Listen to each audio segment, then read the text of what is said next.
All right, folks. Sorry about that delayed start. Having some technical issues getting this out to the Facebook platform, so we're live on YouTube right now. Hello, Michael. Been hyped for this for a few weeks now. That's great to hear, and thank you for coming on and watching. So welcome to the live show to whoever is watching this. We got Sid Ryder from Inner Demon Media over here to this side of me, and this awesome Santa pimp hat.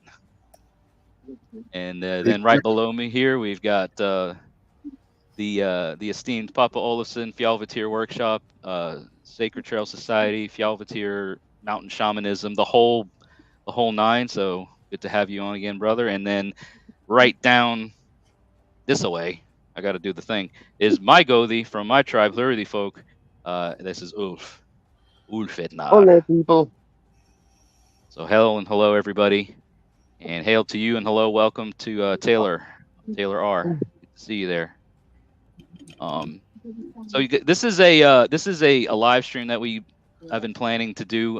The folks that you see with me here today are all past attendees and orchestrators and facilitators of Fire on the Mountain, which I know a lot of you that watch my content have heard me talk about in the past. We've done some podcasts about it, and we wanted to get everybody who we could today, um, and kind of recap things. You know, it's been now over a month, almost 2 months since we went on this retreat, this men's retreat and leadership summit.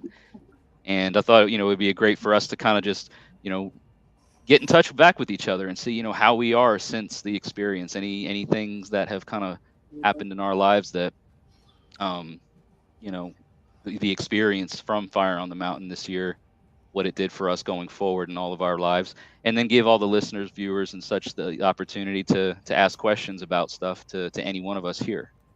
Um, so yeah, that's kind of why we're all here today. So any questions that you guys have that are watching, just drop them in the comments. But we'll get to them. If you have a specific question to somebody, just call them out. We'll put it up here on screen for you and address them as we see them. So welcome to the show, everybody. And thank you all, guys, Sid and Papa and Ulf for being here today. Absolutely. So what's been going on in everybody's lives since Fire on the Mountain, after we came back from that retreat? How's life been? Hectic, but Sid, not bad. Ulf? Yeah. For myself Hectic, here but on the mountain, Yeah, extremely yeah, busy. With our craft work, we come into the busiest time of year as we approach the holiday season and people getting gifts and crafts and things. So we've been very, very busy since the retreat. busy's good. But I'm glad to hear that. Sid, what about you, man? It's been going really nice, to be fair. I came back and that where at least where I'm at, what I do, it's like it's really picked up a lot, and it's been really interesting, really, to be fair. I've enjoyed it. It's been nice. A lot of clarity for me, and especially when I came back, it was my journey there was to get some clarity in my life and to actually come back home and went through that process of getting clarity, getting some closure, and then I come back home, and then those clouds that were kind of hovering over my head for that period of time, those clouds lifted, and I can actually see outside of just my own little bubble. I can kind of see the distance. You know what I mean now? So it's been kind of fun and interesting to be able to reconnect with the people that follow what we all do, and be fair, but talking with Heathens with me and Papa, it's been nice to see the reconnection of people actually being introduced to what we're doing. It seems like it's being more noticed now ever since we came back from this fire. Ever since I came back from the Fire of the Mountain event retreat, it's been like everything just popped wide open. Hmm. It's been nice. That's got to be a great feeling to have in a way made that goal for yourself. You had some personal goals, things that you wanted to tackle at Fire on the Mountain. And even though we didn't begin the summit until Thursday, you decided to start your journey a little bit early. And you stopped off at a very special place to you there in the Smoky Mountains on your way in. And so to be able to set those goals for yourself, get here, do those things, and then to have that feeling when you get home of accomplishment, especially when those goals have to do with, spirit work or addressing things in your life. Spirit work, because it was a lot of it was trying to find closure for me going to this retreat, because the theme of the retreat was ancestor. We wanted to connect with our ancestors, and that was my main goal from even before I showed up to the retreat. I took, like Papa said, I took off to Gatlinburg, and I wanted to do some things to honor my ancestor, which would be my father. There was things that we lived there together for about 10 years. And so there was a lot of things that we always talked about doing, but we never did, because there was always, for my dad, he was scared of heights. So getting on a helicopter wasn't in his cards, or walking a glass bridge from one mountain to other mountain wasn't in his cards, but we always talked about it. So I wanted to get a jump start. So when I left early, I did these things to honor my dad, bring him with me, and plus do some things to add for myself, to add a little bit of closure to losing him. It was, and it worked. And I felt the weight lifted off of me before I even got to actually Papa's house. Once I got on that helicopter, I took off, and I took the trip on the helicopter around the Smoky Mountains itself. By the time I landed, that weight was up there in the clouds with the helicopter. When I came back to the ground, that weight was gone. So I when I got to Papa's and did more work, and then come back home and seeing the fruits of those labors that I was doing, it was really nice. That's a great story to reflect on. And yeah, like when the retreat name for the year, the theme of the year was star map, right? And through the eyes of the ancients, or into the eyes of the ancients, we see, or like a reflection of ourselves in a way. And like you say, connecting with the ancestors. And I was thinking, about that, especially around the time of year that Fire on the Mountain typically occurs.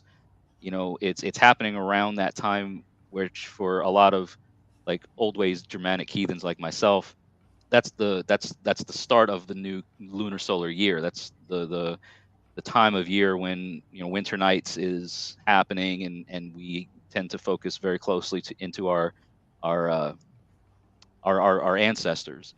And it got me thinking, like some of those ancestors aren't always the ones that you want to.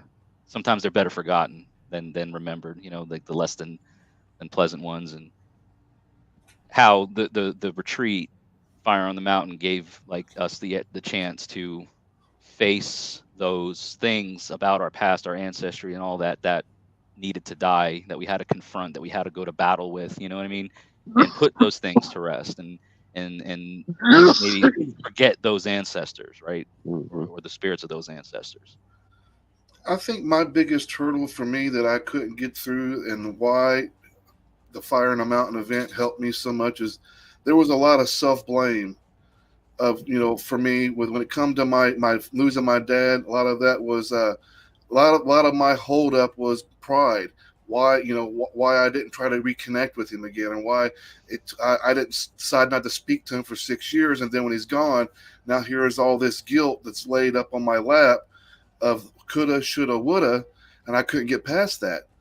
So taking off and doing this retreat, it allowed me time to connect with him at a different level than what I was able to do at home, looking at a picture of him on a wall, or just sitting there thinking about him in certain instances. I was at my happy place in the nature itself, doing things, just whether it's just me sitting there with my hands touching the ground and connecting itself. I was able to connect with him because I had him with me every step of the way, which was really, really, really good for me, because part of my hurdle was I felt like I should have done more. I kind of abandoned him because of our different views.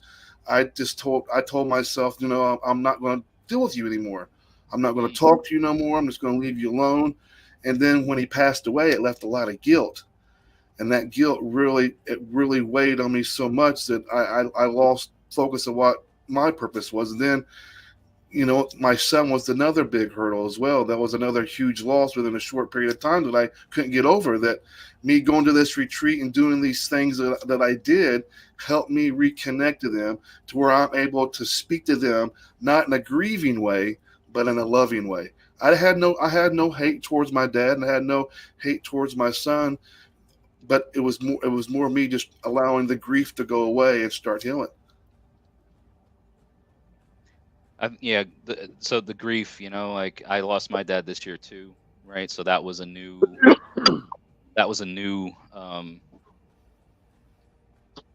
feeling of grief. You know what I mean? Like I felt grief in the past for other things, other losses. But the grief of losing a parent was the first that I had ever had. You know what I mean? And having it happen when it did, that he passed in April, and then kind of looking ahead at what was to come with Fire on the Mountain, knowing that this was a thing that was been planned for, since the year prior or that very year at least, or at the latest, I mean. And then like looking ahead, like, oh, what am I going to be facing, and being a bit anxious about it, but knowing that, you weren't, it was a safe place, like you kept saying, right, Sid, like a safe and we have our people around us to, if we kind of break down or we lose it, we have people there to catch us, and help us back up and give us that encouragement. That's one of the big. That's one of the great things about it being designed as a men's retreat. You have that support system there, to be able to take those things on, face those things, and know that you've got brothers around you to fall back on should you need it. Yeah. And I loved how, like for Sid, right, this was your first Fire on the Mountain experience. This was my, I guess, third, right, Papa, right? I mean, if we count the year that the seed was planted as year one, where it was just, my wife and I came up and we feasted and drank and drummed and soaked in the hot tub. Like, did a lot of the things that are part of what Fire on the Mountain is now. But that was kind of like the first of it. So technically, there since the beginning, and just seeing the evolution of how it's ordered and how it's structured. Like so far, this year was my favorite because of the structure that was in place without it feeling like we were pressured. You know what I mean?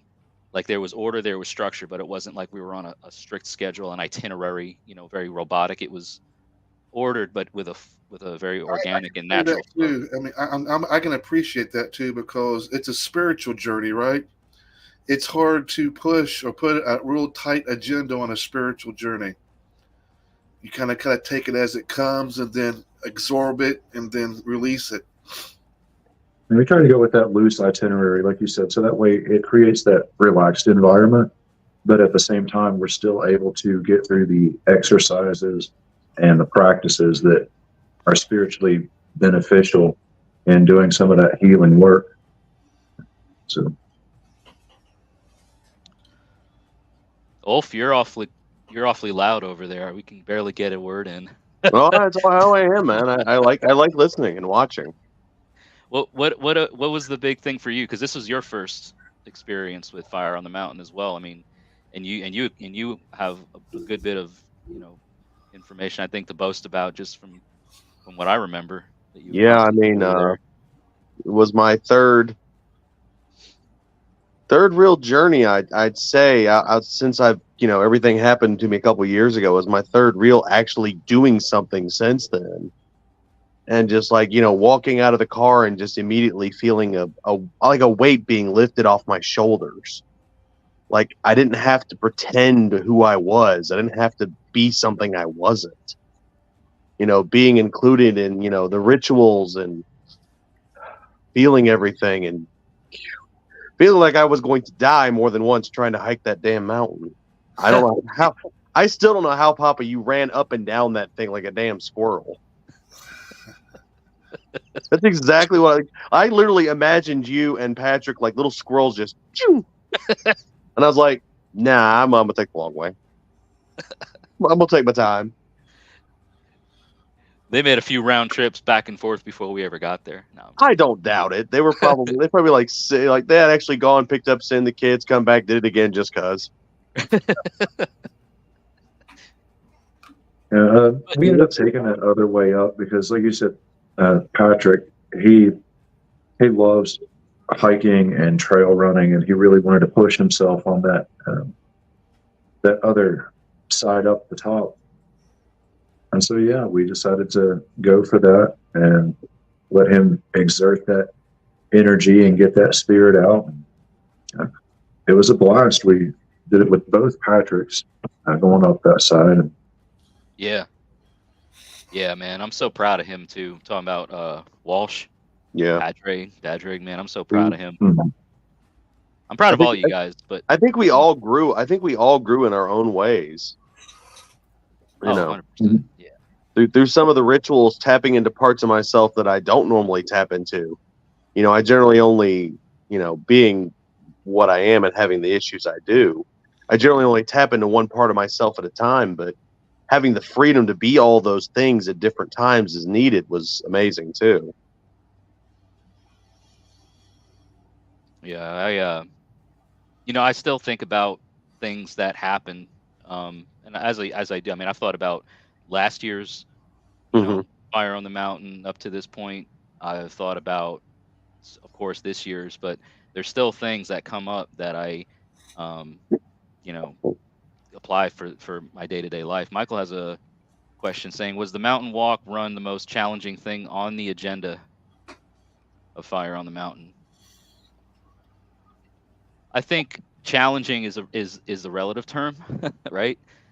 Because I mean, I think there were challenging aspects of different things that we did, not just the run or hike up the mountain, and it's also, I think, a respective to the person who, challenging maybe more for someone than another. You know what I mean? Like, it'd be challenging for Ulf to run up the mountain like Patrick did. You know what I mean? But at the same time, there would be other challenges that the other might face. So I think, I don't know. I mean, for you, Ulf, how was that the most challenging part of everything that we did physically? Physically, yes. Physically, the most challenging, but I would not say the most challenging part of all of it, because, like you said, everything had its own little parts. Letting myself let go, I think, was the hardest challenge I really faced. I mean, yeah, the physicality absolutely kicked my what. But it's just letting those guards down, letting people actually see who and what you are without being afraid of repercussion. That's a bigger challenge for anybody, I would say. The challenge is going to be very subjective and it's personal. In terms of the itinerary or setting up the activities and the exercises, I didn't designate the trip up the mountain in any sort of scale in comparison to the other activities, whether it be the immersion ritual with the cold water or the camping out in the cold or some of the other ritual that we got into. So it wasn't set to be an order of challenges, but a little something for everybody to find a challenge in themselves through. Sid, what was the most challenging part of the mountain for you? The whole experience, really. This is going to sound bad, but being around you guys. and I don't mean that in a bad way, but I'm a bit. I totally get it. I'm a bit older than everybody else, and I'm not used to being around others like-minded in that kind of setting, to where you're opening yourself up to stories, to things that you want to talk to other people about, or you listen to other people's stories, and they're opening up to you. So the biggest challenge for me really was just getting used to the people around me and getting used to the how things are done in a group setting. I'm so used to doing it on my own. Pretty much my whole entire adult life has been by myself. So being around being around in this environment was a challenge for me. There was moments where I caught myself pulling myself away because I get anxious around big crowds of people. So the challenge for me is to pull myself back out and get back there into the crowd again. That's always, I'm not, it doesn't seem that I'm that way when you see me doing my shows and stuff. Like, I'm very open and, you know, fun, and I try to just make everybody feel comfortable. When it's in person, it's a different story for me. My biggest challenge is getting over hurdles of being around big groups of people, or people that I'm not familiar with, that I don't know, that I'm about to share sacred space with. Because for me, my sacred space is very valuable, very important. And when it comes to being around complete strangers, you're kind of guarding that a little bit, and it takes a little bit to kind of crack that egg and start opening that up. So that was the biggest challenge for me. I didn't do the hike. I didn't do the hike, and I didn't do the immersion ritual, but I was there for the immersion ritual. But you guys did the hike, where I decided I wanted to stay behind and do some one-on-one time with myself and with some of the goals that I had set for myself for the retreat. I needed to take that time while you guys was doing the mountain trip. I needed that time to do the work that I needed to do, I guess. Thank you, man. And by the way, when I laughed when you said that, I feel a little bad now, because without any context, when you just said, like, the most challenging part was being around you guys, I'm like, yeah, we're a special batch, you know what I mean? And so that's why I laughed. But and then you start explaining, I mean, that's really brave of you, man, to be that transparent here on this, you know, forum for everybody to be that visceral, you know what I mean? And I commend you for that, and thank you for sharing. I think that for, you know, the future, you know, if this continues, and you know, I have no reason to think that it wouldn't, that, you know, here's a very real example of, you know, somebody that was invited, right? Because this is an invite only sort of thing. This isn't just like sign up for it on a mailing list and, you know, pay a due and you're in. I mean, this is an invite only thing, and there's a bit of a vetting process that goes into wanting to even extend the invite. You know, is everybody okay with this? There's a lot of consensus that's put into this decision to extend the invitation. And then, but at the same time, it's also on that person who was invited to now put themselves, like, in a position, like you said, you know, Sid, where you're experiencing things in it. Yeah, exactly. Right. You're in a setting, the only person you know, where only 3 people you know, is Papa, Sid, and Zeb. And at the time, I only met Zeb for first time I met him was only for an hour or two when I met him the first time. So he was still kind of a stranger to me as well, too. So me getting it leaves you in a very vulnerable spot. So, okay, how am I going to navigate through all these different personalities? Right. Each person's got a different energy about them, and you got to kind of navigate yourself through that. That way, you're not overstepping your energy boundaries with their boundaries, but you want it to be where it meshes and not oversteps. Yeah, it's a really great, I think, example of, you know, the how a primitive society, or you say like a primitive tribes, you know, that even exist now and today, that tribal structure, right? Like there's people that are part of the tribe. We're all here for the tribal aspect of what we're doing, but we're all still individuals, you know. And so if you're, you know, like you say, you know, and we were all meeting you for the first time too, even though we'd had like interactions long distance. You know, it's different when you get in person. It's a whole different when you meet in person, because you're actually, that energy that you're exchanging, that's tangible. It's right there in front of you. You can't fake it, and you can't fake it at that point. So it's a little nerve-wracking scenario to go through and navigate through. And I admit, I caught myself a few times withdrawing myself from the crowd. Well, like you say, you know, that's, you know, when you got to do what you got to do. I mean, and I think the beauty of the whole, you know, experience was, you know, with respect to everyone's personalities and what you may have had to do to kind of recenter yourself or whatever, you know, whatever you want to call it. I mean, everybody respected that, you know. It was, let's go check, make sure you're okay, but do what you got to do, right? And I do appreciate that, because you guys are probably going to wonder, where's he at now? Well, we did. Where's Sid? Where's he been? Where's he at? Sid's okay. He's just kind of off doing his thing. I've always said to Papa, though, I've always been like the nomad, the wanderer. I never really felt like I was the type of person that belonged in one certain place. I kind of just wander around and share the magic of whatever life may bring. You know what I mean?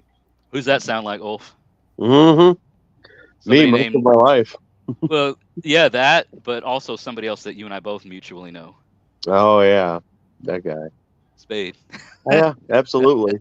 I think that they actually think Spade and Sid would get along very entertainingly, but they Oh, might also kill each bro. other. Can you imagine?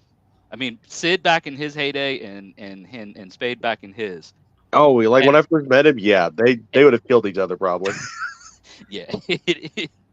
You all would have told me. I've thought the same thing. I thought like it would be fun to get Sid and him in a room together, just because they kind of even favor each other looks wise in some ways. Just put them in a room together with a couple bottles and just film from outside.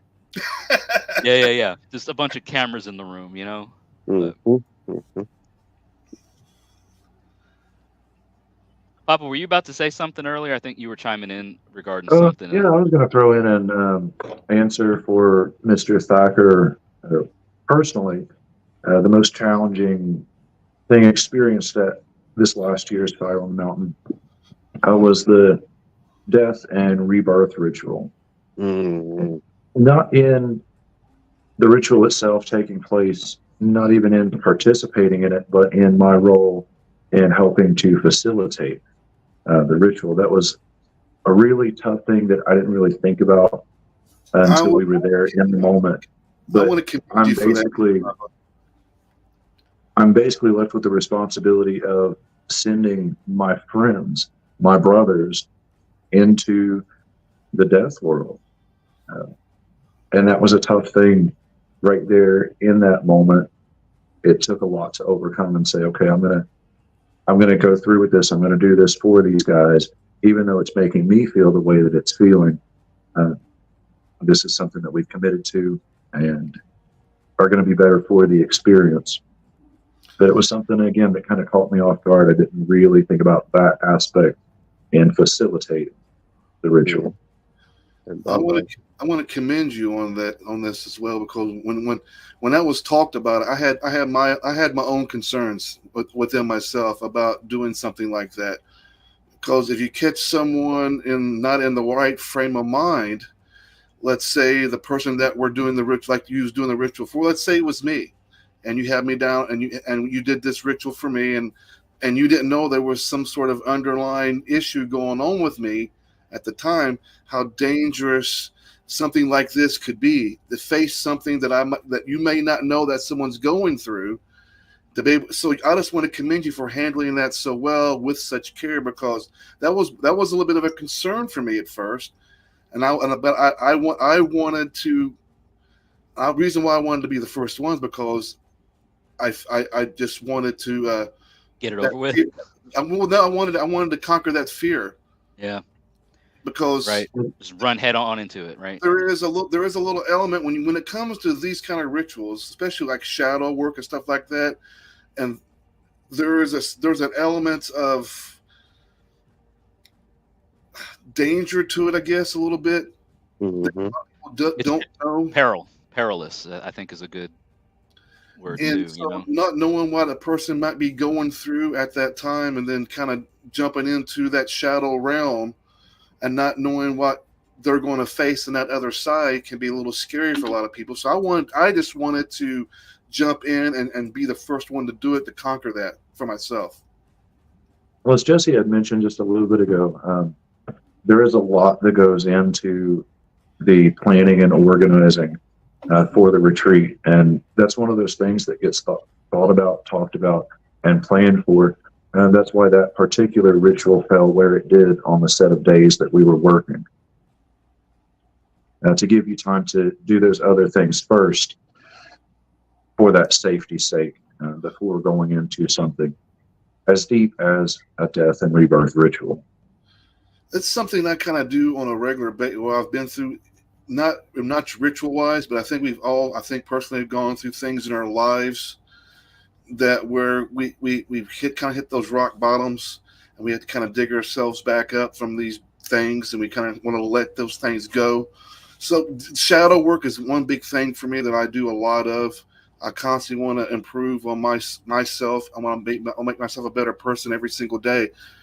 So the ritual itself, the rebirth, and the letting go and rebirth process for me was nothing unusual. It was just the ritual itself that I wasn't familiar with, and I thought, wow, this is a different concept for me. It's like going down the river of Styx or whatever, you know what I mean? And he's guiding us to our grave and then bringing us back. So the process was kind of different for me. So I wasn't necessarily scared of doing the work or what the idea was behind it. It was just the ritual itself was different for me, and I enjoyed it. And I think, and I appreciate how that went about. Yeah, I do want to. I want to get to Michael's question here in a second, but I would like to, because I don't think in any of my previous discussions about this particular ritual, like I know it's been mentioned, I don't think we've ever painted a picture essentially of what we're talking about, because we're talking about things like going down a river, and Papa here taking on the role of being that sort of ferryman or carrier of the dead and all that, and people may be listening or watching and going, maybe they're trying to paint a picture of it themselves in their mind. Are you guys, is it cool if we kind of, Papa, I mean, it's your call really, I guess, but is it cool if we maybe sure. paint a picture? Yeah. And this kind of ties into Michael's question, right? The way that we set this up for this particular ritual was the idea of going down that river. All of our life is a journey, much like a river. We start out as rain from the sky, and we fall into the streams, and then we form into rivers and make our way back out to the sea, where we end up lifted back up into the clouds to start over as rain. So that water element in life and in death are very prevalent. I wanted to utilize that. And so to set this ritual up, we had it's a big wooden platform, almost like a canoe, but flat. And we had it set at the water's edge by one of the ponds here. And it's dark. We did this at nighttime. We had firelight going, torches going, and a group of us were there. And that's when we decided to take on the ritual. And it was each person would get their time respectively and go through this personal journey of letting themselves let go, let that old self die, those old traumas die, those old stigmas and things that you carry around that you don't really think about, but they're always there in the back of your mind. So let those things go, let those things die, and then be reborn new without that old weight, without those old traumas, without those old things holding you back. And so when you were brought back up from this in that rebirth, you were there with those same men, that group of brothers, to welcome you back, and you were embraced and given that warm welcome, like being reborn. To answer Michael's question, the ritual itself is not something that I came up with originally. It's also not culturally specific, but something that's practiced in spirit work all around the world. The idea to be veiled or to have a shroud placed over you, to experience that sense of spirit self dying or old self dying, and then to remove that shroud or veil and come back up into being reborn. Thank you. I thought it was a beautiful ritual. I mean, I do too. I never experienced Absolutely. like that. I've done things myself, but nothing to that magnitude where it really makes you feel, put you in that place like he is the ferryman and he is taking you to the other side and then bringing you back. And the way he goes about it, it's gentle to the soul, gentle to the spirit. It wasn't jaunting. It didn't like snap you out of it. It was gentle process. And that was, I think that was the beautiful part of it. Yeah, and what's really interesting is like when you guys picture this as Papa describes, and as we expound on it a little bit, picture you laying on this plank, this board, as it were, this flat boat shaped kind of deal. But the Papa's role, right? He doesn't face you. when you're laid down. Like it's his back is towards you. So there was a degree of impersonal experience and indifferent. Like I'm just taking you where you need to go. There's no relationship between you as this being, as this person, as this spirit, as this soul, and there's no connection between you and the one to carry you to your final resting place. It's just a role of service. It's indifferent to feelings, right? And then at the same time, there's again no jarring like. Well, it was just bitterness. It was just that was set. Neutral. It was neutral, right? Just like I'm kind, I'm gentle, I'm also indifferent. Like that's how I felt, at least. That's how it was for me. Yeah, I agree. It wasn't like a friend was taking me away. It was like I just got laid down, given my things by my loved ones, and I was sent off by in a hearse. It was like nobody. I didn't know them. There was no, even though I know Papa, right? It was like a spirit guide coming down. Yeah. Gentle and taking you to where you need to go, and then bringing you back. And it was the atmosphere that was set prior to doing it as well. We had Zeb doing the cleansing before you laid down, and then hearing the rowing that Papa does as this is going on. It's the atmosphere that was set. You hear the water stirring. It was the sound effects. And then when you have your eyes closed, you're immediately right there. Imagine that you're on this boat and you're getting rowed down. But it had such a soft and gentle tone to it that it eased your spirit in such a way that when you came up out of the boat, it left you kind of dizzy. Yeah, there was like I had to catch myself. You mentioned that. Yeah, like you got to like get your bearings again. Yeah, when I stood up, it was definitely a rush I did not expect, and it wasn't because I'd laid down for a little while. It was just like a punch in the guts. It's like you're here, you're back. It's like my spirit came back into my body. Yeah, exactly. And I had that feeling of, whoa, wait a second. All right, here we go. Yeah. Oh, these legs, I got these things. Yeah. I'll walk right now. No, it was a very, I think probably the most beautiful ritual I've been a part of, you know what I mean? And being a part of it too, because there was a time during the ritual that I wasn't just being sent off, I had to send someone off in a way. Like I wasn't I performed like that ferryman service like Papa did, but I was actually the one to send you off. He was, right, Papa? Yeah. Yep. I'm the one that sent you off. Or blessed him before, you know what I mean? Like gave him the blessing to kind of prepare him for that journey. And then Zeb was the one to ferry him away.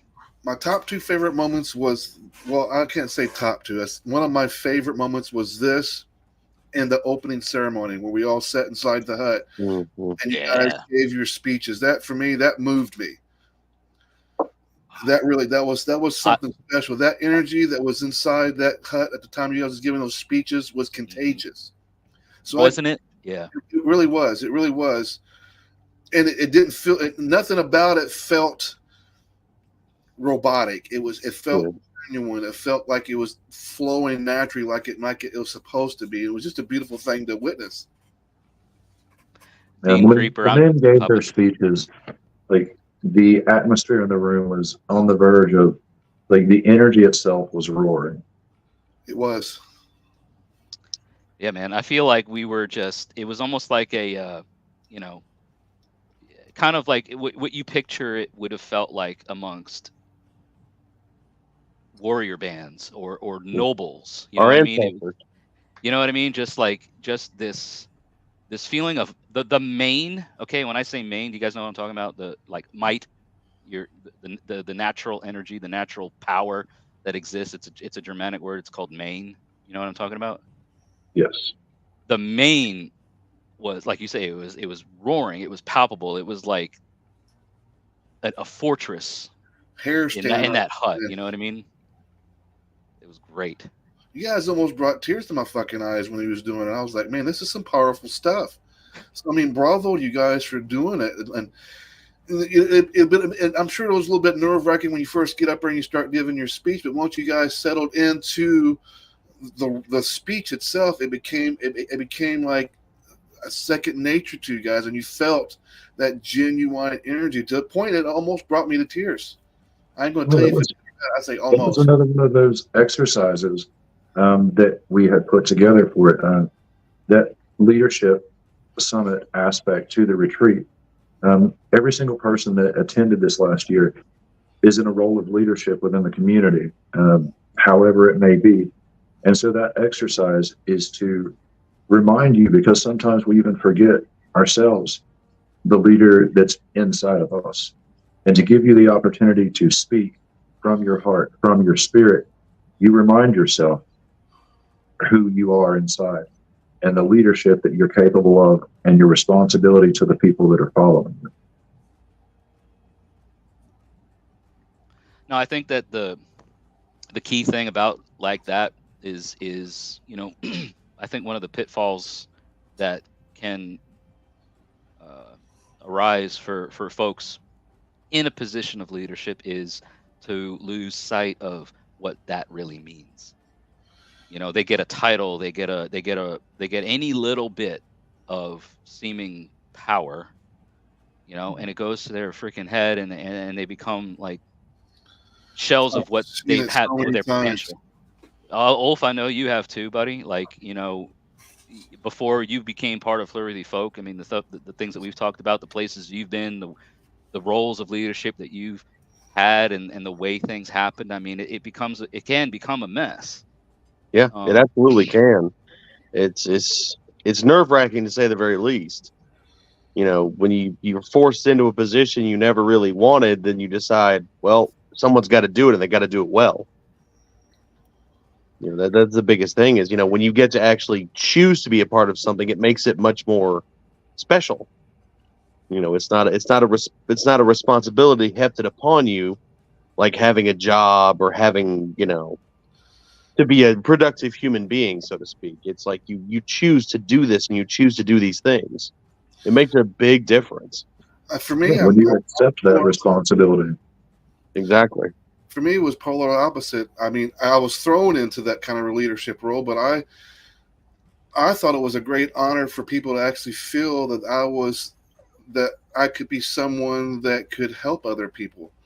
And for me, it was a huge honor, and I will accept that role, and I'll take it with full responsibility and accountability. And if I fail, I will admit to the point that I failed, but you'll always see me rise up and try again. But for me, it was a huge honor for anybody to say, man, you've helped me through some really rough times, sharing your stories, sharing what you do, sharing your experiences.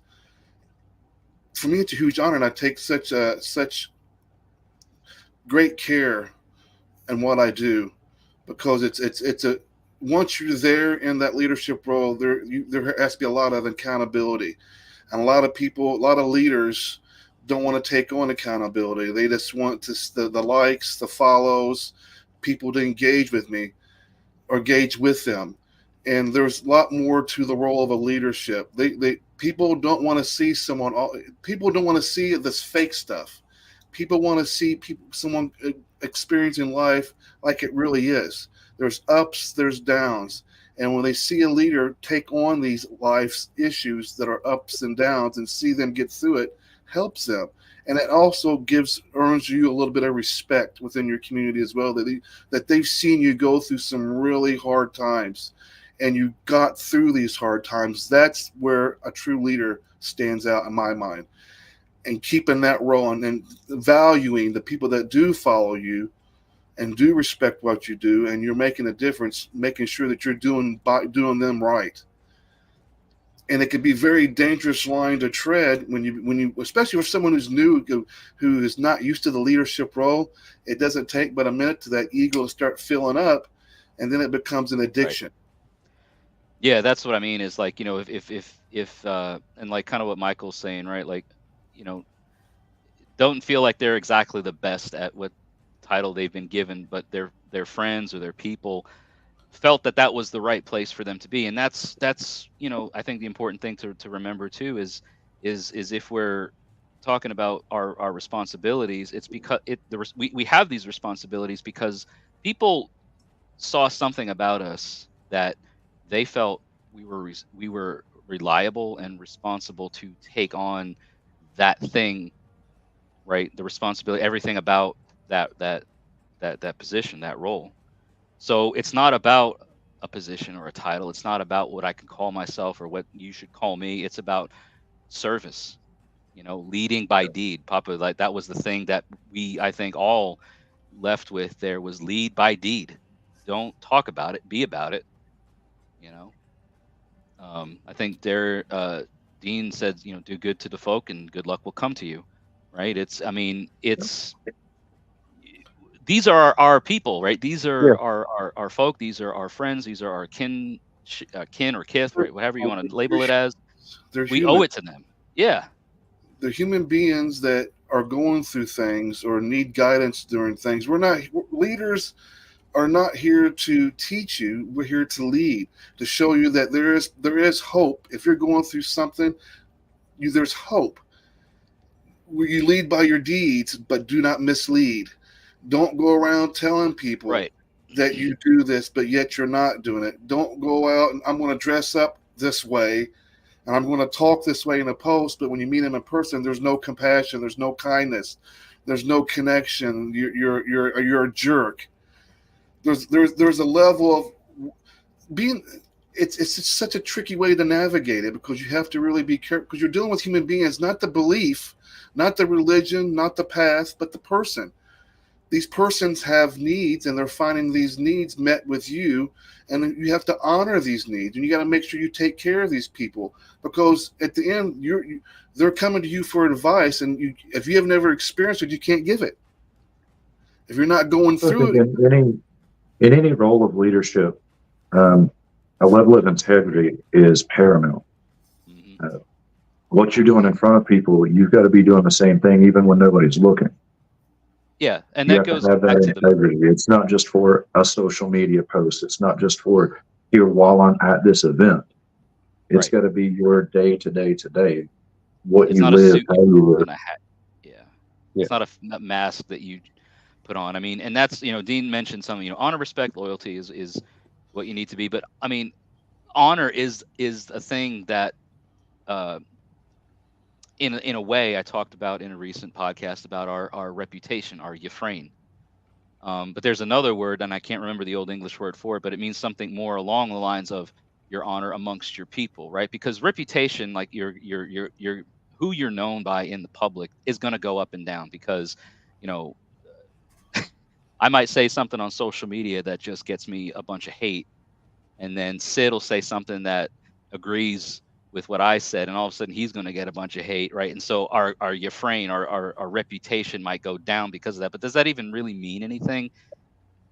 When I am being authentic, being true, being genuine to the people in my life that matter and that know me for who I am, and so what if everybody else doesn't like it, right? You can't please all the people all the time. You can please maybe some of the people some of the time, but you know what I'm trying to say? Like it's you can't just be doing what we're doing, being what we're being, performing at the capacity that we're performing for the recognition, for the likes. It has to be for the right reasons, and it has to be in. I think the right reason is ask in yourself, service. why are you doing this? You have to be real. Why is this so important to you? Because there is no financial gain doing what we do. There's no money for me. There's no money to be made. There's no financial gain. So you have to ask yourself, why am I doing this? Why is this so important to me? Is it important to me, or is it just important that you want to show face? You want to be somebody, you want to be liked, or is it important to you because there's something inside you, the message that you want to get out, and you truly, genuinely want to help somebody? But when you take on that role, know that there's a sense of responsibility that's on your shoulders, that you have to stand up and be that leader when that time comes, and not run from it, not hide from it, but stand up to it. You may have made a mistake in your life, This is the true mettle of a leader. You may have made a mistake in your life. You could, one, deny it, or two, you can claim it and own it. I choose to claim my mistakes. I'm not above it. You know what I mean? Like, hey, if I've messed up, if I've dropped the ball, I will 100% own up to it. I've done it a number of times, even on my own platforms, right? Because I said something, or I portrayed something in a way, or I represented myself in a way that wasn't authentic, wasn't true. I had to come to a realization of that this year as well. Not all that long ago, you know. It was before Fire on the Mountain, but I mean, it was a moment where I was like, hey, dude, somebody was knocking on my door going, the fuck are you doing? Mm-hmm. You know, what are you doing? Are you doing this to be liked, right? You want the recognition, or do you say, the hell with all that, let me do this for the right reasons, let me be authentic, let me be true? And coming to Fire on the Mountain was a way for me to face those parts of my ego that wants the recognition. You know what I mean? Wants to be noticed. It's a hard thing to come to face, because nobody wants to look yourself in the mirror and say, damn, I got an ego. Mm. Well, and that's an important discussion too, because I think there's parts of the ego that are valuable, and that, There is, yes. So I mean, it's not all bad. You can't set goals if you don't have an ego. You can't achieve goals. You got to believe in yourself, right? You have some sort of ego, but there is a fine line when it comes to having that ego, and how far you're going to let that ego feed what you're doing. I had the same experience as well, too, similar to you. I was at a crossroads of whether or not I wanted to keep doing what I'm doing, and firing with the inner demon.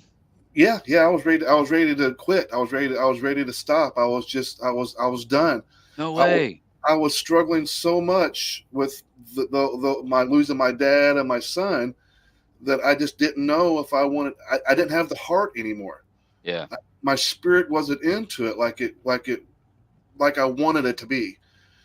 I was going to call it quits. I think I told Papa this on our last show after the show ended, that I was going to quit in January. But when I went to this fire, January, yes, I was going to quit this year. When this year came up, I was done.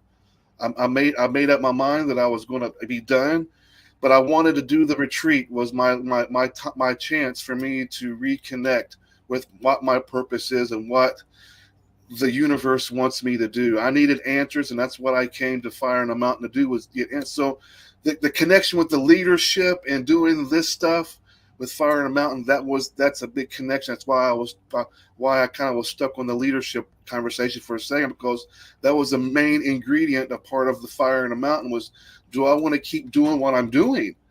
Is my heart into it anymore? If I can't get over my own issues, how can I get in front of other people and try to help them get through some of their issues, of their losses, and try to help them overcome these things? And so that was a big debate for me before I came to the Fire on the Mountain. But yeah, I was done.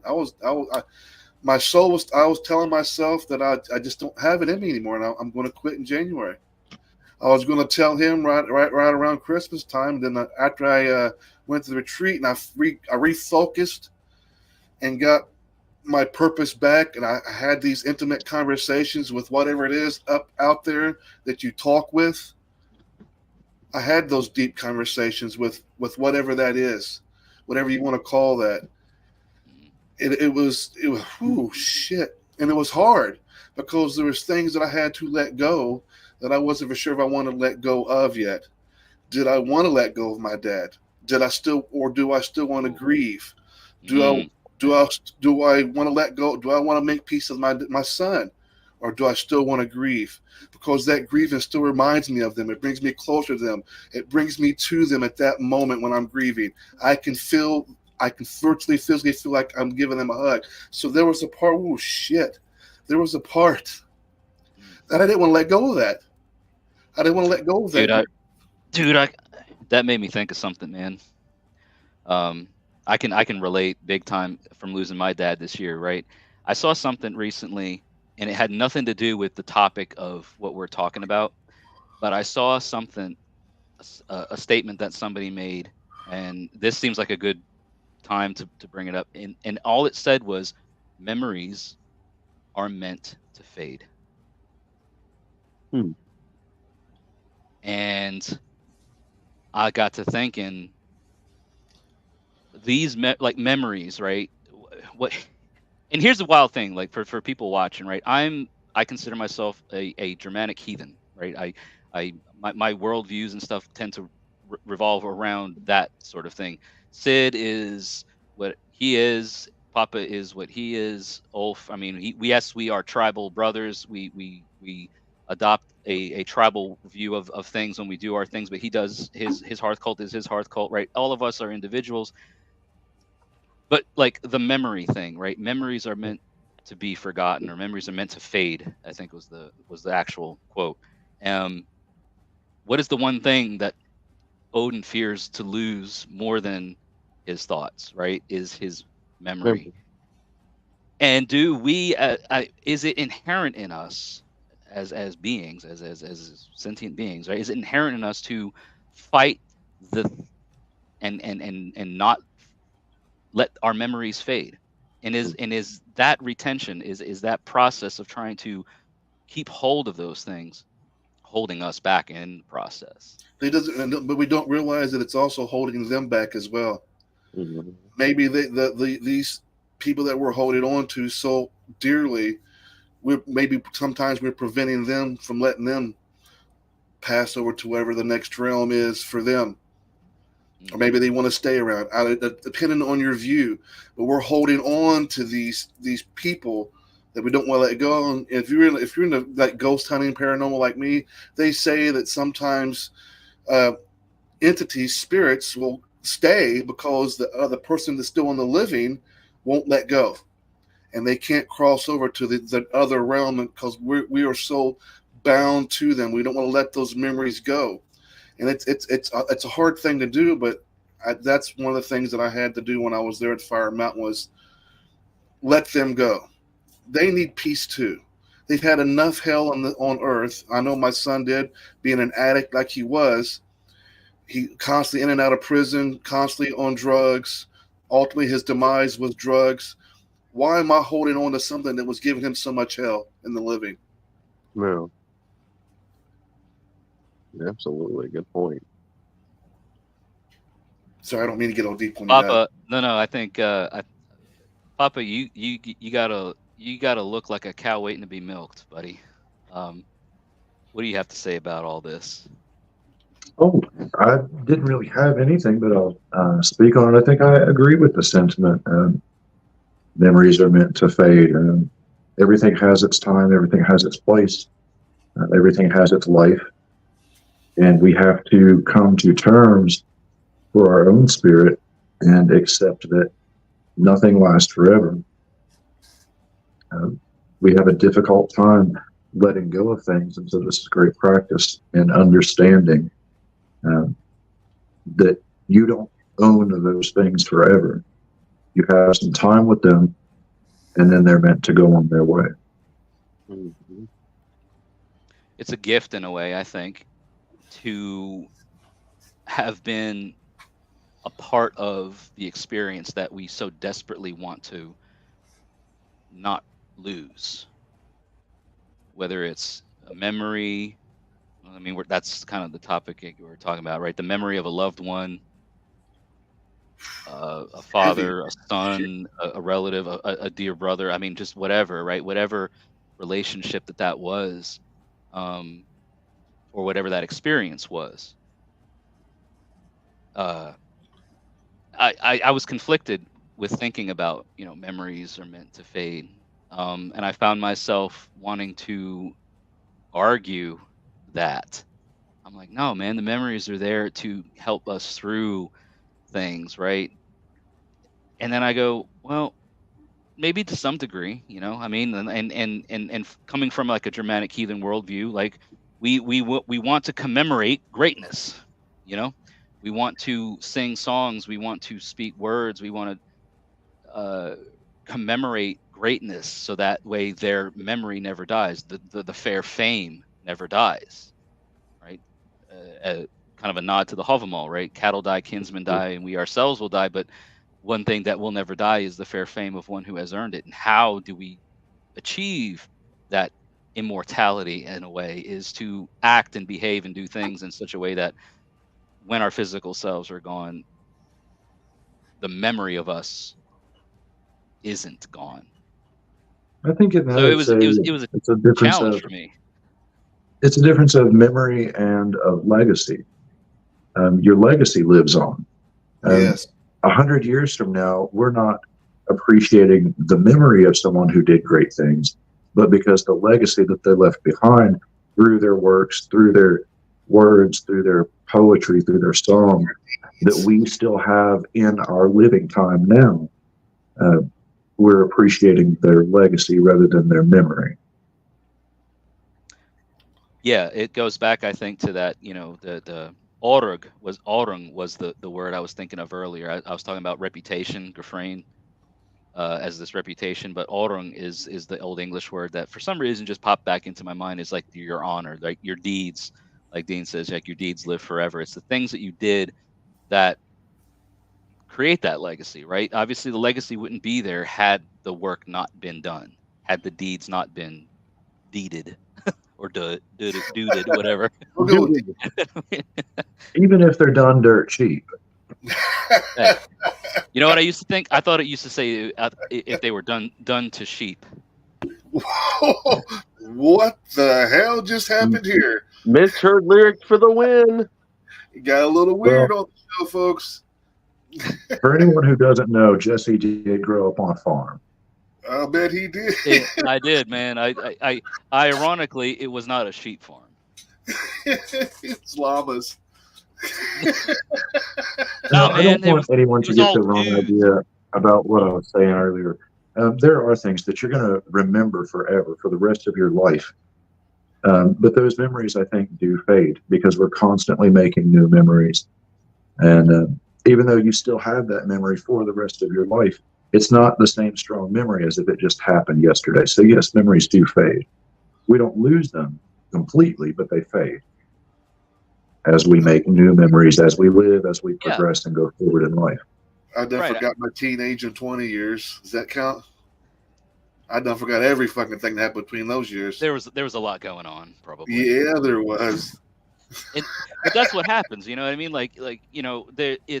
We're not just this whiteboard that captures every cotton picking thing that we experience. I can't remember half the time what I ate for dinner 2 days ago. Right. We remember defining moments in our lives. Certain Christmases as a child. Use the holiday for example. I'm sure every one of us here has at least one fond memory of a good Christmas, of something special happening during Christmas. Everybody in your family was still around and alive, and you guys would gather at the grandparents' house, exchanging gifts with the whole entire family. We all have that one fond, defining memory of something, whether good or bad, and those are the ones that stick with us for the rest of our lives. And I do agree, a lot of our memories do fade because they're just not near as significant as those big defining moments. We're never going to forget when our first child is born. We're not going to ever forget when our first oldest child dies. We're not going to forget our birthday when we was 5 or 6 years old or we're not going to remember our vacation time with mom and dad or sisters. Those defining moments that stick with us. The other ones, they fade pretty quick. At least for me, that's from my experience. Everything that I remember is always the defining like big moments in my life. Yeah. Mm-hmm. I mean, for me this year, it's been wild to think, like I was talking earlier about remembering what the first fire on the mountain was, which was just Papa and I, and our wives, of course. I mean, we were guests in your home, and that was unbeknownst to us at the time, the thing that inspired Fire on the Mountain, right? Hello to you there. Let me just see here. Big Cat. What's up, Big Cat? Hail and hello. Meow. Hail and hello to you. Meow. But we're here just kind of recapping about Fire on the Mountain. And as I was saying, the defining moment for me this year, aside from like the speech, the rituals, is remembering what was spoken around our space, remembering not just the conversations, but the community feel of it all, and taking what we said amongst each other in our oaths, right? And I'm going to reflect back on the oath part, was to carry these things that we're experiencing on the mountain Mm-hmm. off of the mountain. This isn't just a let's come and let's, have a good time amongst the dudes. You know what I mean? Like, let's just get the bros together. It's a men's retreat. Ooh, rah, this, that, thing, and the other. It was, we're experiencing things that we take with us beyond the immediate experience. And I've tried to really maintain that in my own practice, and it's been challenging. I mean, like, look, like, let's not sugarcoat it. I mean, like, we all face our own challenges. I know, especially this time of year, everybody has things going on that are, life. I know each of at least the three of the four of you guys, Sid, I know you had some things going on. Ulf, you had things going on. I've had things going on. Patrick, who couldn't be here tonight, got things going on. I had nothing going on. Big things. Well, I mean, just like, like health, wellness, life, Oh, in yeah, general, yeah, I got right? All of those things. But how it hasn't, none of these various things that have happened have really stopped our connection to one another, at least not that I feel. The feeling that we had on Fire on the Mountain was tangible, it was palpable, like we were there, we were amongst each other, and that was the greatest part of it. But the we haven't lost that. I don't feel like the roads man, I between came us off that have. mountain on fire. I mean, I was on fucking fire. I mean, I felt like the Human fucking Torch coming off that fucking mountain. When I got home, I immediately started taking that energy, that fire that I had in me, and I started applying it to what I do. I just started applying it. I started dishing it out. I wanted everybody else to have some of this. So I just started dishing it out through my posts and through my messages. I was like I was like Johnny fucking Storm when I came off that damn mountain.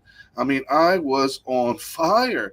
And when I got back, I was just dishing it. I'm still, if it wasn't for outside of me being sick, man, I'm still on fire. I've got this fire in my belly that it's not extinguishing at all. It's not dulling. I ain't gotta fuel the fire. It is on fire. It's raging fire. And it's cool that you mentioned that, man, because like today, we're on at the time of this live stream, right? We're just almost 24 hours past the winter solstice, when the wheel is turning in a way, right?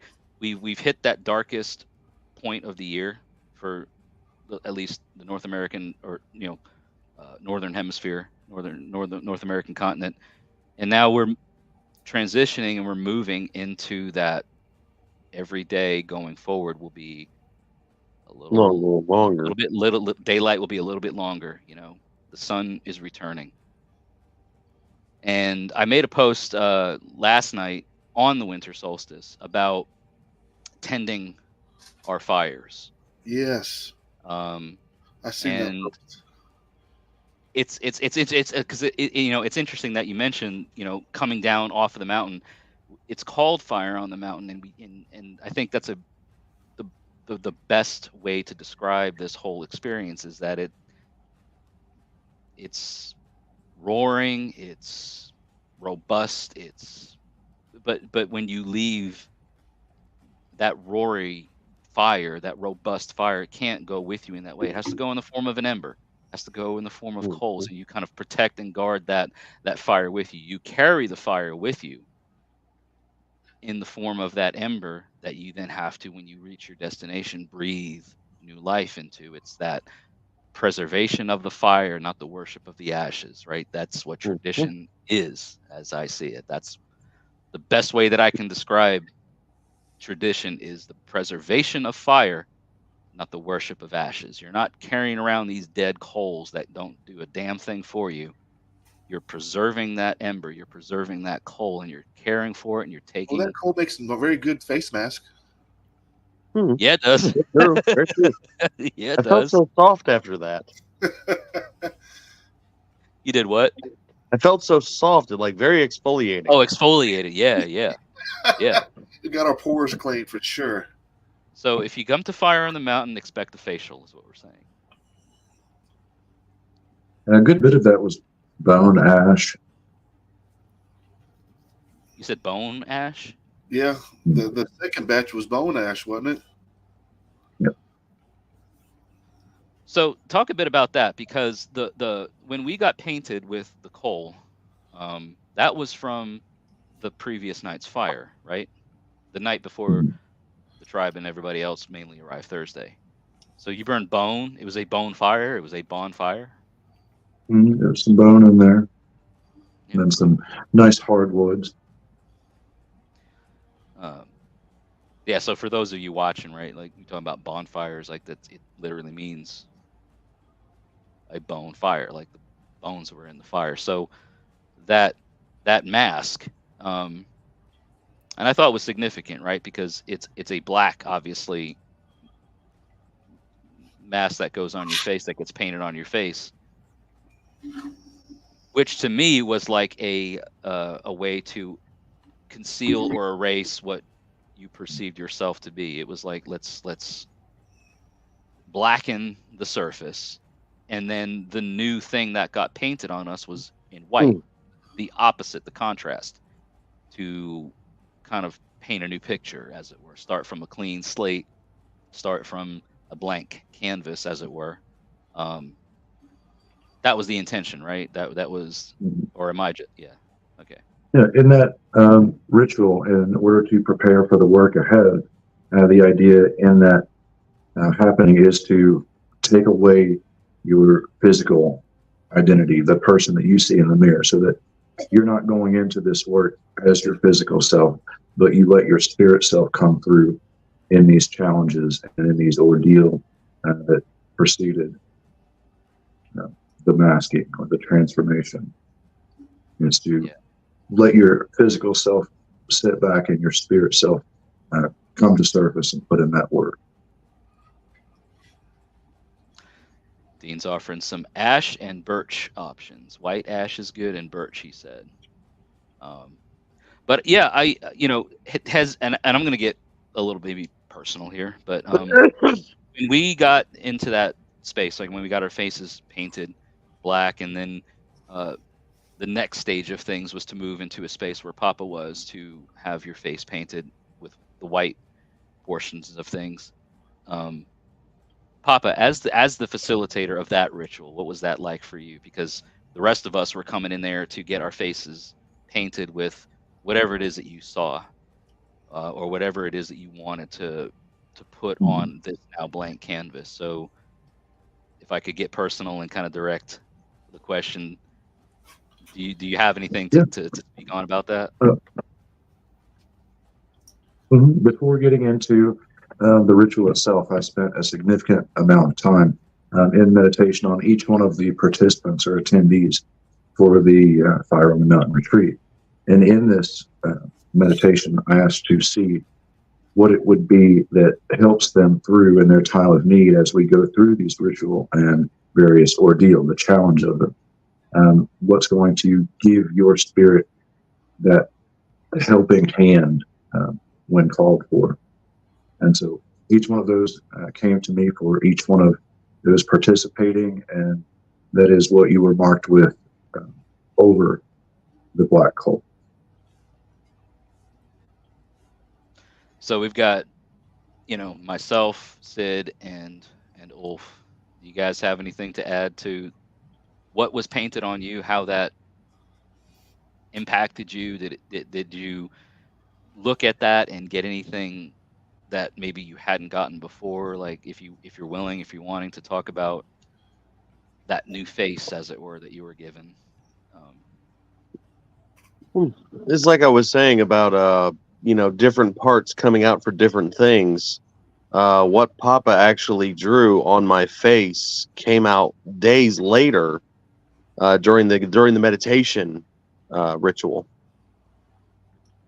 You know, that particular being within my head actually came out for very briefly to have a conversation with Jesse around the fire, and that's a part of me that doesn't speak. I mean, generally, Ulf is always present. It doesn't. The other parts of me don't generally come out, and I think having that happen the first day tied into the last day, because that was the night before we all left. That was the last hurrah, for lack of a better term. So I opened the journey with, and I closed with that same being.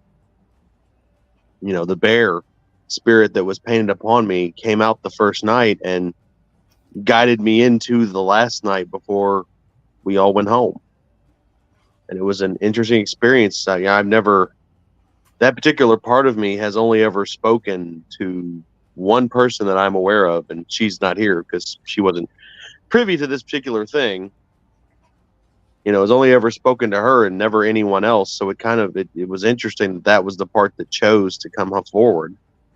Yeah, I hadn't talked to that part of you before that night or since that night. And you may never again. I can't say for certain because I did not expect it, to say the least. Right. But I'm okay that it did, because I think what was said was needed to be said, and what was done needed to be done. Ooh, excuse me. What about you, Sid? Anything stand out to you about that portion of the retreat? It was a definitely a unique experience for me, having someone kind of think about it and then paint it on your face of what they see. I think I was a river otter or something like that, if I'm not mistaken. And so it kind of took me by surprise, like, river otter. So I had to think about, okay, why did this animal present itself when I've never even gave it ever a thought about a river otter ever? I mean, my guides are an owl, a dragon, a lion, a humanoid lion, and another one as well. So the river otter threw me off. I was like, river otter. Then I got to thinking about it. They're water creatures a lot of the time. They like spend a lot of time in the water. But what are some of the keys about a river otter? Their fur, their skin, water beads right off of it. So I looked at that and I was like, okay, I can see a little bit of similarity here. The water beating off him, and life brings challenges, and I've been pretty good about letting things just kind of roll off my shoulders and keep moving forward. So I kind of connected those two, and I was like, I kind of get it now. But at first it threw me off. I was like, river otter? I mean, what's going on here? River otter? I'm a damn wolf, not a river otter. I'm a wolf, damn it. Well, I want to be a bear, but no, I appreciate it because there was a deeper meaning behind it that I didn't realize at first. And then once I started thinking about the qualities of a river otter, their abilities to go underwater, stay in water a really long time, get those moments of silence underwater. They're really good hunters. Their skin and fur is designed to water just beads right off of them. So there's things I looked at that, and I started taking those elements and applying it to myself, and I started seeing the similarities between the two. Now I'm a river otter. Just kind of let it roll off your back, right? Let stuff roll off your back. Nothing in life is so important that you got to dwell on it for the rest of your life, and that's always been my philosophy. So when he gave me that comparison, I was like, I didn't get it at first, but I got it after I sat there about 20 minutes thinking river otter. I was like, oh, okay. I get it now. You know, I know that. So that's interesting, you know, because, like, you know, Wolfie got a paint on his face that spoke about the bear, and then Sid, you got, you know, river otter, and I think Patrick, well, at least Walsh, I think he got something that kind of spoke to him about, you know, his affinity towards deer. I found out something a little bit different, my own discovery of that, and you know, again, it's like, what are you looking at? You know, are you looking at your reflection? Are you looking at the the representation of what somebody else saw. So to me, it was, I don't know, it wasn't so animistic. It was more of a divine representation of things. That's how I looked at it too. Not the animal side of it, but what's the meaning behind this creature, this animal? What's the spiritual side of that connects with me so well?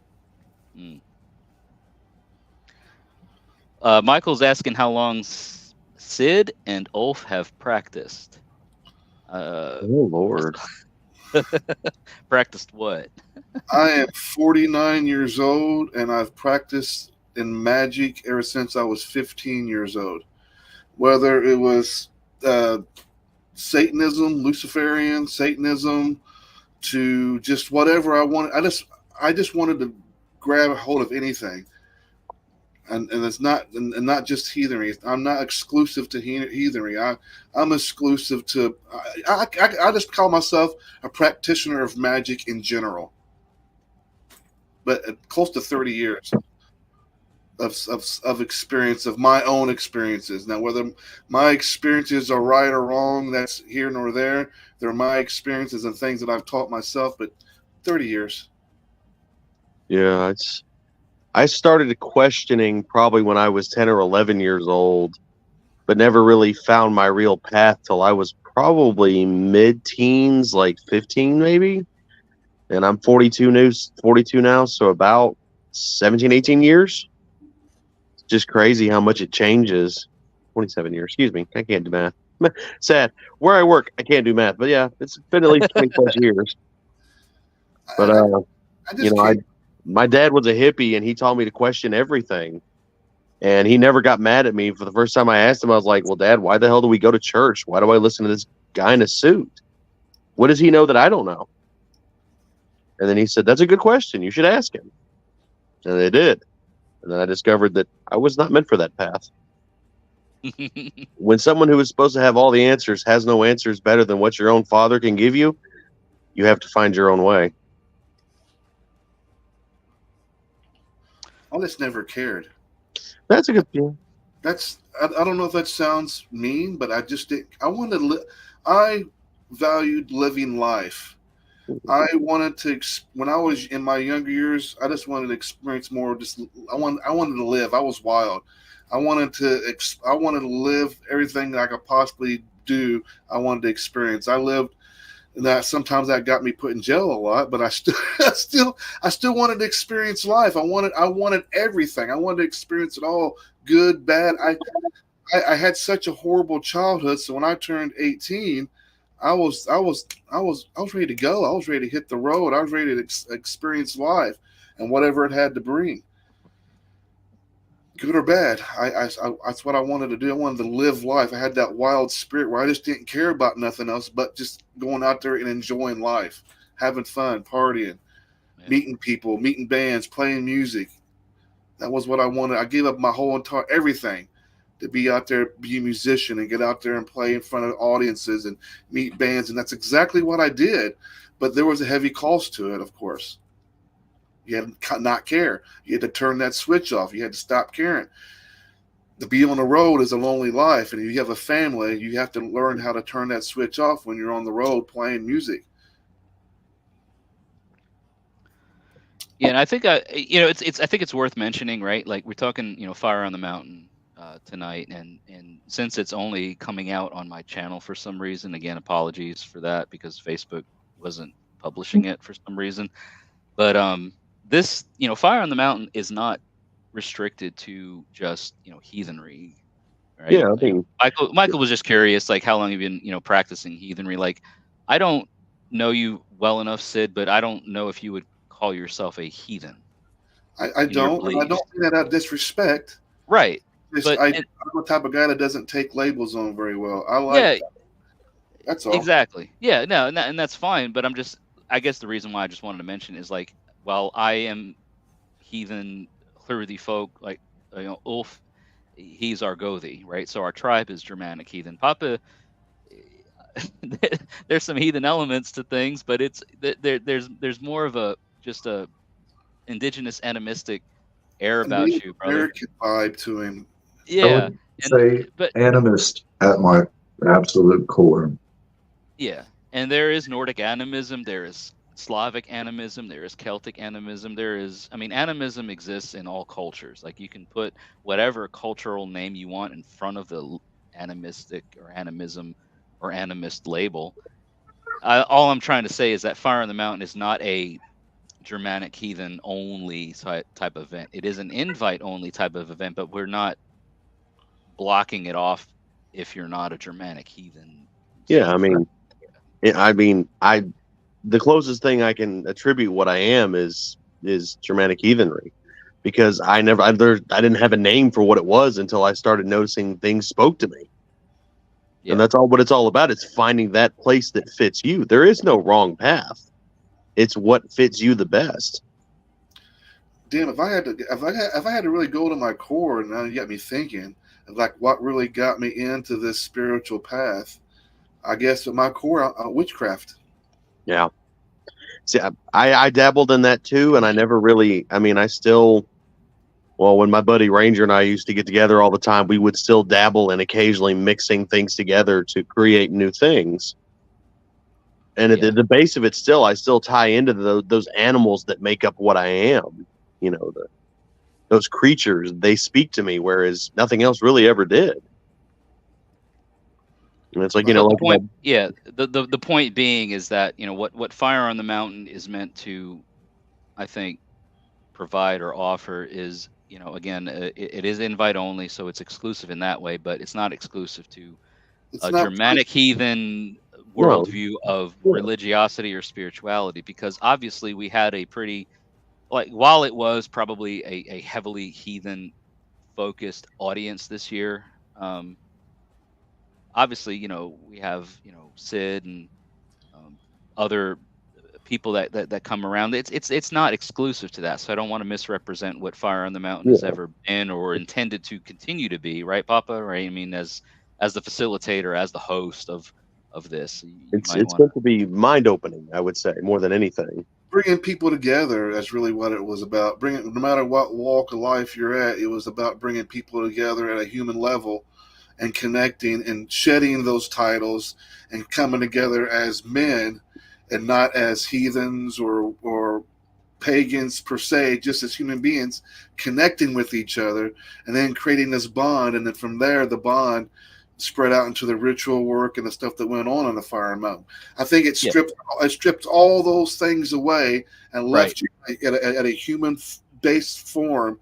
And it was everything from the day one was built from that. You walked in not having a title. You walked in not having this role or whatever walk of life. You came in as Sid or you came in as Jesse, and then from there it built out and expanded into the whole 4-day endeavor.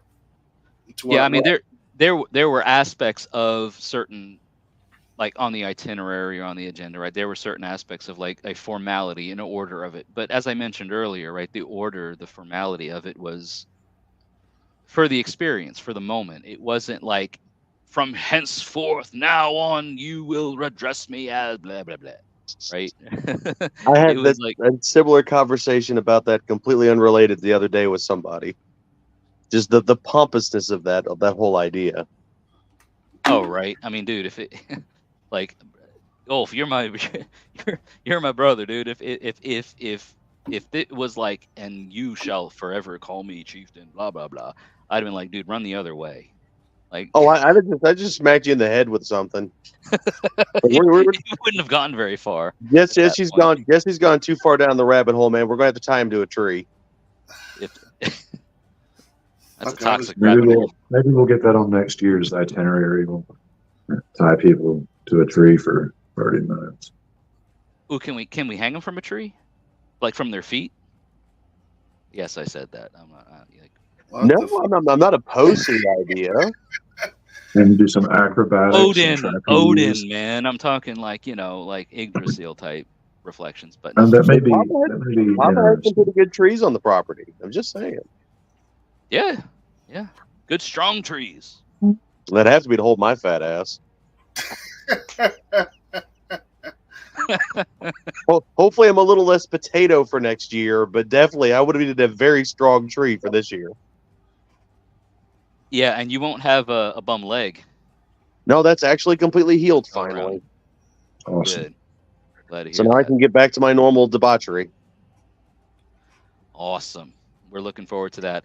And yeah, guys, I mean, we've been going now for over an hour and a half, and I don't want to disrespect the guys' time. We've had a lot of good questions, a lot of good back and forth dialogue. You know, Fire on the Mountain 2024. I'm gonna put it out here on the virtual table, since it's a panelist sort of thing. What do we think about Fire on the Mountain 2024? Do we have any thoughts that we want to share right now? Is it time yet? Hmm? Is it time yet? Are we there yet? Yeah. Is it November again already? Are we there yet? I honestly didn't want to leave, and I've thought about it every day since I got off of it. Yeah. I'll I share a want us little to bit. think about it. I dropped Jesse off at my house so we could get a ride home, and I'm like, is it time to go back? I mean, fuck. Go ahead. I start thinking about the next year's event, right at the commencement of the current year's event. So, yeah, even that last day that we were together, I'm thinking toward Fire on the Mountain 2024. There have been a few things discussed and thrown around between those who help in organizing and setting up these annual events. And we're looking at maybe a shift in date a little closer to October for the weather. That would be nice. Maybe the water the water will probably still be cold. I don't think it ever gets warm there.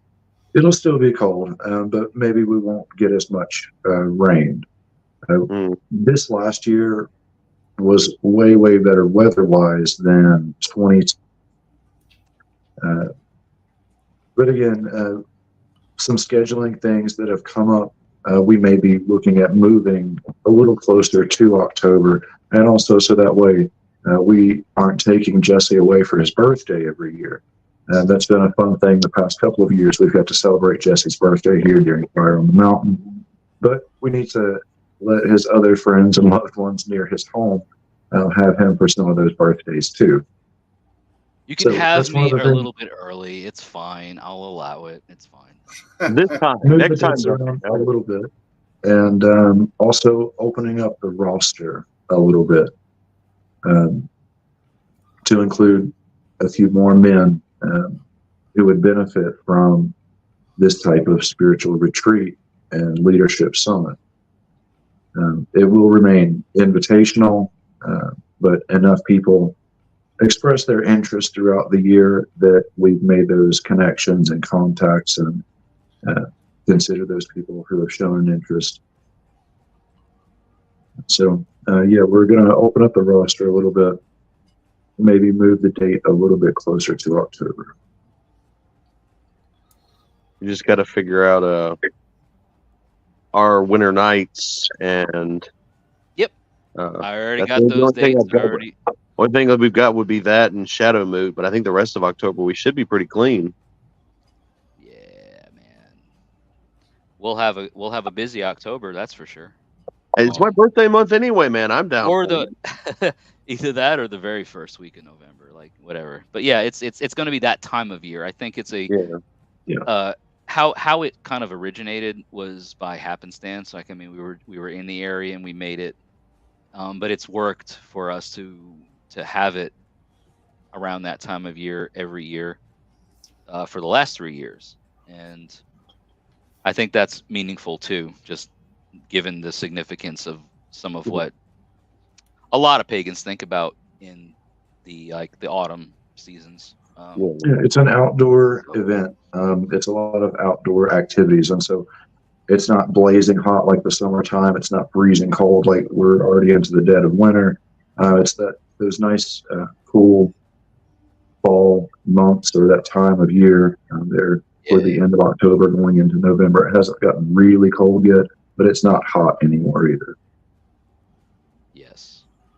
Yeah. And plus you're up there in the mountains, and which for those of you watching, it's the mountains of it's the Blue Ridge Mountain area, Appalachia. So, yeah, guys, I think Dean. What am I smoking? Nothing. I'm vaping. But it's nothing wacky. But yeah, guys, thank you all for being here tonight. Absolute pleasure, my friend. Anybody has anything else they want to add? Now's your time to put it out here. But again, apologies for folks that are watching this after the fact, because the streaming software that I'm using for some reason isn't kicking out to Facebook. So apologies for that. But for the folks on YouTube that did come out, Dean and Michael and Big Cat and who else do we have? I think that's it. Taylor earlier, that came in and commented and said hi. Thank you guys, gals, people of all identifications. Thank you for coming out here and being present for this live Q&A sort of Fire on the Mountain recap. Myself, Päpä Olofsson of Fjallvaettir Mountain Spirit Shamanism, Fjallvaettir Workshop, Sid Ryder of Inner Demon Media, Ulf Thompson of Hlórriðifólk, and myself want to say a very special thank you for coming out here and thank you for joining with us. Appreciate you all for being present this year, and more to come. As much as we're able to divulge about the 2024 Fire on the Mountain, that will be announced or revealed in the capacity that it will be. We'll do our thing. So thank you for coming in, being present, asking questions. Thank you, Sid, Papa, and Ulf, for being here for the last hour and a half. You guys be sure to check out Inner Demon Media and also Fjallvaettir Workshop for all of your. There's some cool things on both those sites. Absolutely, go do it. Yeah, I've got stuff. He's got stuff. We all got stuff from Fjallvaettir. So it was fun, Dean. Thank you very much. And thank you, Michael. Going into the detail of the ritual. Thank you, Papa, for that. So we will all see you all around in our respective social media spaces. If you're watching us on YouTube and beyond, be sure to subscribe, follow, do all the things. And you guys, I'm going to end the live stream now, but thank you all. Happy holidays, everyone. Happy holidays. Enjoy. All right, bye-bye. Well, there goes Ulf.